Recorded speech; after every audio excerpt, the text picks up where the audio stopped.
Hi there, this is Josh from Literary Gladiators, and today I'm here to talk about a fairy tale. The fairy tale that I'll be discussing is Thumbelina by Hans Christian Andersen. And I will say that I have read Hans Christian Andersen fairy tales that I much prefer over this one. It is not my favorite. One thing that I've noticed with Hans Christian Andersen is that it utilizes physical appearance in the place of particular traits that one cannot see, like emotions and one's personality.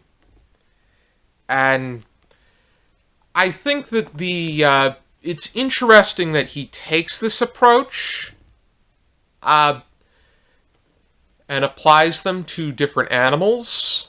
And I could definitely see where the mingling of humans and animals does come into account, but I thought it was weird the way that it was executed. And I think that there were a lot of aspects with this piece that, to me, didn't necessarily add up to come with a formidable conclusion. This piece in general has to do with this very tiny girl. Her name is Thumbelina, and she is no larger than the size of a thumb. And a woman who wants to have a child approaches a witch in doing so. And the witch gives her a barley seed to plant. And a tulip comes out. It is described as looking just like a tulip, but the petals were closed tightly together like a bud, as per page 218 of this collection. She responds to that by saying, "That's a beautiful flower," said the woman, and kissed it on the pretty red and yellow petals. But just as she kissed it, the flower gave a huge bang and opened up. It was clear that it was a real tulip, but right in the middle of the flower, sitting on the green perch, was a tiny little girl, graceful and lovely. She was no bigger than your thumb, and so she was called Thumbelina. To me, it was very sudden, but I just thought it was a very weird way for her to make an appearance. I think that maybe no noise at all would have been more natural. That or something that really signifies the moment of miracle. But the one thing that also griped me was that Thumbelina ended up breaking away and getting lost. First being kidnapped by a toad. It was a female toad that wanted her to marry her son. And these are just random occurrences. There's no real interaction. There was interaction with the mole, with the field mouse, with the swallow. But the way that interactions take place and decisions are made really don't come with much thought.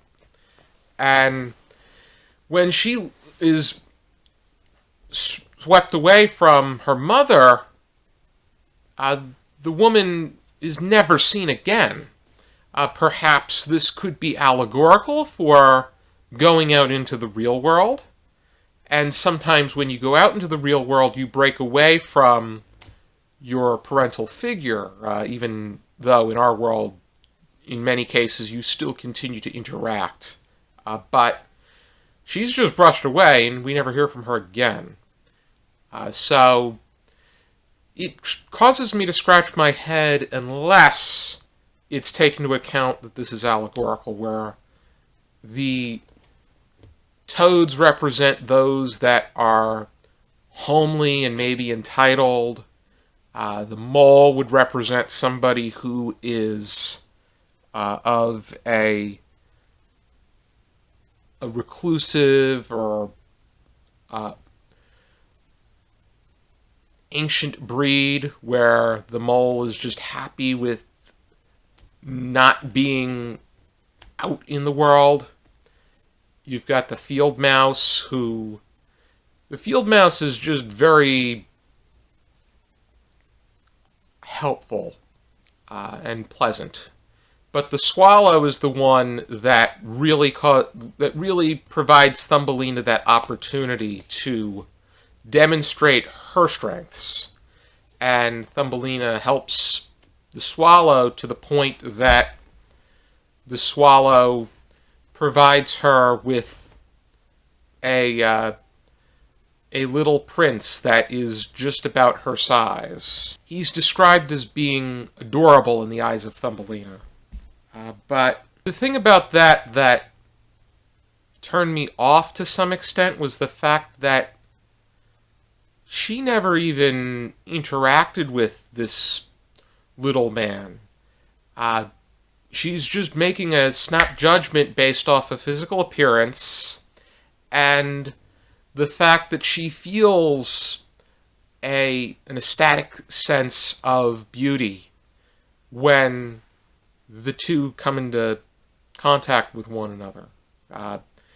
There is that sense of love at first sight, but you still have to go through the motions, and you wouldn't deny the judgment of the swallow, but still. The swallow is very much like Cyrano de Bergerac in how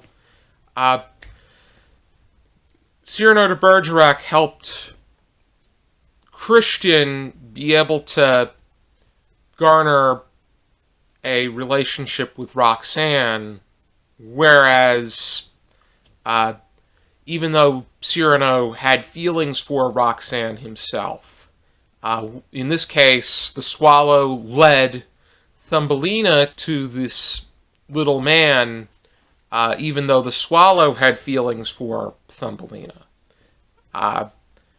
Which, it's interesting that the swallow has this sense of modesty, but at the same time a sense of, maybe you could call it insecurity in the way that he doesn't feel he's good enough. But I would think that the swallow, if anyone, would be, and would feel a great sense of gratitude. And the two of them have a nice accord with one another. But then there's also that interaction that he's a swallow and she is a human. But that should have been signified throughout as opposed to during the text, which sometimes I feel like it's me being a bit uptight as far as approaching this piece is concerned. But I don't think that Thumbelina really finds its footing. I felt that it was very awkward. And I've read Hans Christian Andersen fairy tales that I preferred much more. My two favorites at the moment, I would probably say, are The Ugly Duckling and The Snow Queen. I like The Little Mermaid as well, but unfortunately I wasn't as huge a fan of Thumbelina. Allegedly it was inspired by the legend of Tom Thumb, and there are occurrences where they have the two of them as a couple. Sometimes they deem this little man to be Tom Thumb, but there is no name that is given. And then there's a bit of fourth wall that's broken, because the swallow tells his tale to a certain man through the window, and we get that sense that the man happened to be Hans Christian Andersen himself. But I would say if you're making your way through Hans Christian Andersen fairy tales, this would be worth reading, but it's not his strongest in my mind. Thank you for tuning into this video. I hope you check out some more videos from our channel, and for now, keep reading.